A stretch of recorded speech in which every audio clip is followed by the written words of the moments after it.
কাঠের প্যাঁচা দেখছেন আমার হাতে। অনেকেই বিশ্বাস করতে পারছেন না যারা প্রথম দেখছেন, কিন্তু এগুলি তৈরি হচ্ছে জানেন তো। এবং তৈরি হচ্ছে বলার থেকে এগুলি শিল্পকর্ম। এবং এই শিল্পকর্ম বাংলার শিল্পকর্ম। আপনাকে বাইরে যেতে হবে না কোথাও এটি পেতে গেলে। আপনাকে চলে আসতে হবে পূর্ব বর্ধমান, কালনা মহকুমা।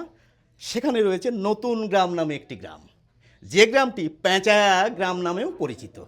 তো সেখানে আপনারা এরকম সুন্দর সুন্দর কাঠের তৈরি প্যাঁচা পাবেন। হ্যাঁ, কি সুন্দর লাগছে বলুন তো। আমি বলবো একটু কাছ থেকে দেখাতে, হ্যাঁ, কি অপূর্ব লাগছে। তবে শুধুমাত্র যে কাঠের প্যাঁচা পাবেন আর কিছু পাবেন না তা বললে কিন্তু আবার ভুল হবে। এখানে আরও অনেক কিছু রয়েছে। এই দেখুন, কাঠের রাজা। হ্যাঁ, তো কাঠের গণেশটাও একটু দেখুন। এই মানিক সূত্রধর, এই শিল্পী, তিনি এগুলো তৈরি করেছেন। হ্যাঁ, তো যদি কখনো আসেন এদিকে, হ্যাঁ বলবো, কাঠের তৈরি প্যাঁচা নিতে ভুলবেন না কিন্তু। সকলে ভালো থাকুন।